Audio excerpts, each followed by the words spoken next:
Hello students, today our topic is present perfect tense. आज का हमारा जो टॉपिक है वो है present perfect tense.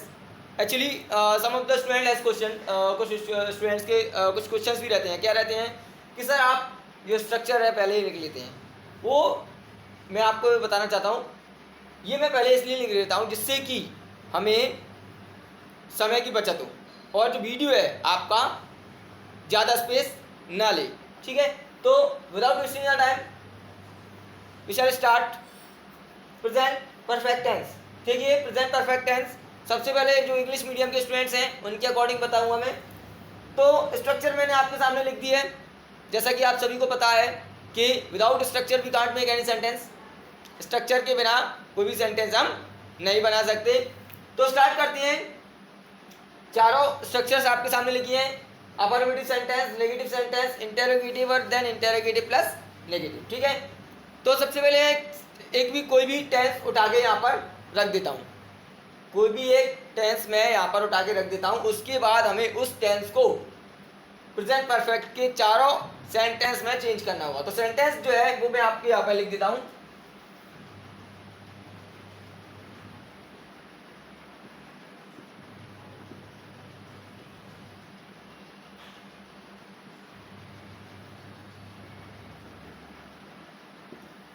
सेंटेंस मैंने लिख दिया आपके सामने. ही हाइड्स द ट्रुथ, ये सेंटेंस दिया है. अब उसने एग्जाम में आपसे ये कहा कि change the following sentence into present perfect. तो सबसे पहले हम चेंज करेंगे. तो सबसे पहले क्या आएगा? सब्जेक्ट.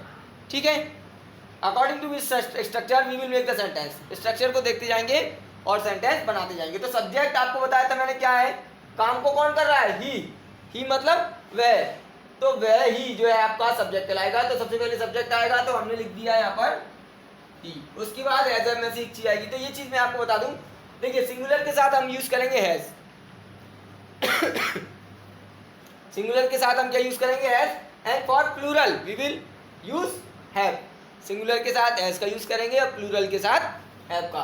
तो देखिए, ही सिंगुलर है, इसके साथ हमने हैज यूज कर दी. ठीक है, according to the structure, structure के अनुसार subject has, then first form of the third form of the verb, verb की थर्ड फॉर्म. अब यहाँ पर हाइड दिया है, तो हाइड की सेकंड फॉर्म होती है हिड और थर्ड फॉर्म क्या होती है?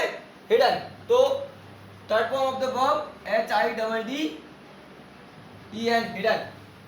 ठीक है, सब्जेक्ट आ गया, एज आ गया, एज में से एक चीज आ गई और आपका वर्ब की थर्ड फॉर्म आ गई. अब इसके बाद ऑब्जेक्ट, ऑब्जेक्ट आएगा आपका ट्रुथ. ये आपका सेंटेंस हमने प्रेजेंट इंडेफिनिट में चेंज कर दिया. अब उसके बाद वो कहता है कि भाई इस सेंटेंस को आपको नेगेटिव में चेंज करना है. तो नेगेटिव में चेंज करने के लिए नॉट लगाते हैं. नॉट कभी भी अकेला नहीं आता. बात चल रही है प्रेजेंट इंडेफिनिट की, तो आपको हेल्पिंग वर्ब सामने आपके दी हुई है. विदाउट हेल्पिंग वर्ब भी नॉट सेंटेंस को नेगेटिव बना सकते हैं. विदाउट हेल्पिंग वर्ब भी सेंटेंस को हम नेगेटिव बना सकते हैं, बट कुछ उसके रूल्स जो है वो अलग होते हैं. तो चलो इसको ध्यान देंगे हम. सबसे पहले क्या दिया है आपको? सब्जेक्ट. तो सब्जेक्ट ही लिख दिया. सिंगुलर के लिए हैज लगा दिया हमने. उसके बाद आएगा नॉट, तो ये नॉट रख दिया हमने. उसके बाद वर्ब की थर्ड फॉर्म रखनी है, तो वर्ब की थर्ड फॉर्म रख दी. उसके बाद ऑब्जेक्ट रख दिया हमने ट्रुथ. ठीक है, तो ये बना दिया हमने. इतना सा आपको समझ में आया होगा. सब्जेक्ट सिंगुलर है, सब्जेक्ट इसलिए हैज आ गया यहाँ पर. नॉट लगा दिया स्ट्रक्चर के अकॉर्डिंग. वर्ब की third form, then object. Clear है? इसके बाद मैं बता रहा हूँ आपको इंटेरोगेटिव सेंटेंस. मैंने आप सभी को बताया था कि जब भी हम किसी भी टेंस का इंटेरोगेटिव सेंटेंस बनाते हैं, मैंने आप सभी को बताया था और बार बार बताता हुआ आ रहा हूँ कि किसी भी टेंस का इंटेरोगेटिव सेंटेंस बनाने के लिए हम क्या करते हैं? हेल्पिंग वर्ब को उठा के सबसे पहले रख देते हैं. तो चलो स्टार्ट करते हैं. हेल्पिंग वर्ब क्या है यहाँ पर? एज. उसके बाद आएगा सब्जेक्ट. ठीक है, उसके बाद वर्ब की थर्ड फॉर्म, उसके बाद ऑब्जेक्ट और देन क्वेश्चन मार्क लगाना ना भूलें. Had he hidden the truth, ये बन गया. ठीक है, इसके बाद हम next interrogative plus negative according to the structure देखेंगे. स्ट्रक्चर और सेंटेंस बनाते जाएंगे. मुझे स्ट्रक्चर देखने की जरूरत नहीं है, आप सब स्ट्रक्चर देख सकते हैं। Has he not hidden the truth, ये बन गया आपका इंटेरोगेटिव प्लस नेगेटिव। ये इंग्लिश मीडियम के लिए ओनली। अब मैं बात कर रहा हूँ हिंदी मीडियम की।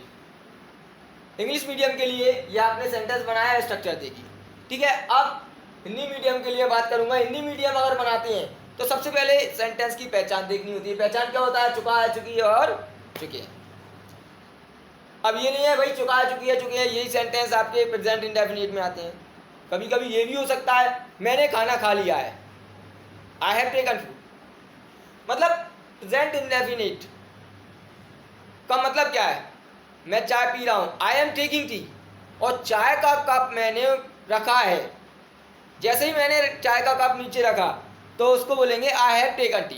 क्या बोलेंगे? I have taken T. मतलब जस्ट अभी हमारा 5 मिनट, 10 मिनट, आधे घंटे, 1 घंटे पहले कुछ काम खत्म हुआ है, वो आपका प्रेजेंट इंडेफिनिट में आता है। लेकिन अगर आप कोई काम ऐसा है जो कल कर रहे हो और उसे आप प्रेजेंट इंडेफिनिट में यूज करें तो ये गलत है, ठीक है। तो चुका है, चुकी है और चुकी है। तो देखिए हिंदी में लिख देता हूँ, सभी ने देख लिया है। यहाँ पर स्ट्रक्चर लिखी हुई है, सेंटेंस लिखा हुआ है। ये सेंटेंस दिया था, इसको चेंज किया था हमने। देखिए वह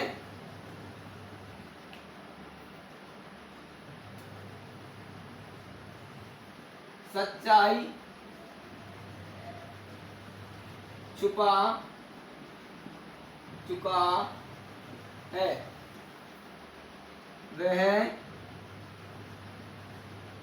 सच्चाई नहीं छुपा चुका है। क्या वह सच्चाई छुपा चुका है। और लास्ट बनेगा क्या वह सच्चाई नहीं छुपा चुका है। क्या वह सच्चाई नहीं छुपा चुका है। तो हिंदी मीडियम के लिए मैंने लिख दिया है। हिंदी मीडियम को क्या करना है? हिंदी नहीं देखना है, ओनली सेंटेंस देखा हमने, वह सच्चाई को छुपा चुका है, वह सच्चाई छुपा चुका है। तो इस सेंटेंस को हमें इंटेरोगेटिव के प्रेजेंट परफेक्ट के अफर्मेटिव में चेंज करना है। तो स्ट्रक्चर देखेंगे और सेंटेंस बनाएंगे। सब्जेक्ट हैज है, सब्जेक्ट सिंगुलर है तो हैज आ जाएगा, वर्ब की थर्ड फॉर्म और उसके बाद ऑब्जेक्ट। नेगेटिव बनेगा, ये नेगेटिव की स्ट्रक्चर है, ये नेगेटिव का सेंटेंस है। स्ट्रक्चर देखेंगे और उसके बाद ये सेंटेंस हम बना देंगे, ठीक है। तो इस तरह से हमें बारी बारी से सारे सेंटेंस बनाना है। एक बात दोबारा बता दूं मैं आपको कि प्रेजेंट परफेक्ट टेंस जरूरी नहीं है कि उसमें चुका है, चुकी है, चुके हैं।